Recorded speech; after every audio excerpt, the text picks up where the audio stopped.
কে জানে না মেডিকেল করার পরে মেডিকেলে কতদিন মেয়াদ থাকে। আপনি যখন মেডিকেল করবেন সেই মেডিকেলের মেয়াদ থাকে ম্যাক্সিমাম 90 দিন। এবার আপনি চিন্তা করছেন আমার তো 2 মাস পার হয়ে গেছে, তাহলে কি আমি কি যেতে পারবো না? হ্যাঁ, আপনি আসতে পারবেন, আপনার ভিসা লাগেনি। যদি 2 মাসের মাথায় যদি আপনার আবার ভিসা লাগে সেখান থেকে আপনি 90 দিন টাইম পাবেন। এবার চিন্তা করছেন আপনি 90 দিন টাইম, তো আমার এর মধ্যে তো 2 মাস পার হয়ে গেল, তাহলে কি সৌদি আরব যাই কি আবার সমস্যা হবে? আসলে না, ওরখিন থেকে আরও আপনি 3 মাস টাইম পাবেন। এই 3 মাসের মধ্যে যদি আপনার স্টাম্পিং হয়ে যদি আপনি সৌদি আরবে ঢুকেন, সেইটার পরে আপনি আরও 3 মাস সময় পাবেন। টোটাল আপনি 9 মাসের হিসাব আছে এখানে।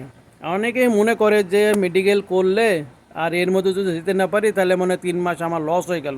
আসলে না ভাই, আপনার মেডিকেলের টাইম পাবেন আপনি 3 মাস, এবং আপনার সেইখান থেকে আপনার শুরু হবে ভিসা প্রসেসিং। বলতে গেলে স্টাম্পিং যদি হয় সেখানে পাবেন 3 মাস। সৌদি আরবে আসার পরে আপনি আরও 3 মাস টাইম পাবেন। ওই 3 মাস আপনার কোনো কিছু টাকা লাগবে না। কারণ অনেকে বলে না যে 3 মাস আকামা, আসলে ভাই 3 মাসের আকামা বলে কিছু নাই। আপনি আসার পরে আপনাকে একটা কোড নাম্বার লিখে দেবে, সেই কোড নাম্বার ধরে আপনি 3 মাস সৌদি আরবে কোনো সমস্যা থাকবে না। 3 মাস পার হয়ে গেলে আপনি তখন অবৈধ হবেন, যতক্ষণ না আপনার আকামা না তৈরি হবে।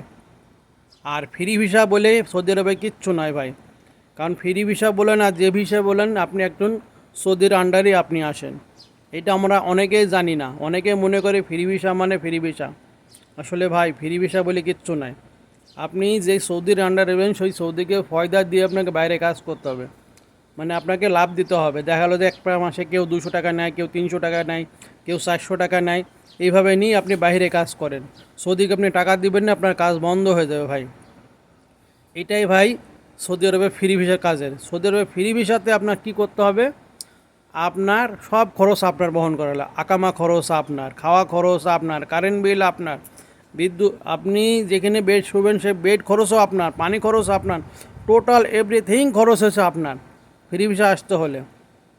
কারণ ফ্রি ভিসা মানে আপনার সব বহন করা লাগবে। আর আপনি যদি কোম্পানিতে আসেন, কোম্পানি সব বহন করবে। হয়তো কিছু কোম্পানি খাওয়ার টাকা দেয়, কিছু কোম্পানি খাওয়ার টাকা দেয় না, থাকার জায়গা দেয়। ঠিক এরকম ভাই, ফ্রি ভিসা আর কোম্পানির ভিসার মধ্যে পার্থক্য এই দুইটাই। এটা হিসাব করে আপনারা আসবেন যে কোম্পানির ভিসা ভালো না ফ্রি ভিসা ভালো, এটা বুঝে শুনে আসবেন, আপনাদের কাজে লাগবে। এটা আপনারা বলছে এই কারণে, আপনারা নতুন যারা আমার এই ভিডিওটা দেখবেন তারা নিশ্চিত নতুন লোকই দেখবেন। এটা দেখলে আপনারা সব কিছু বুঝতে পারবেন।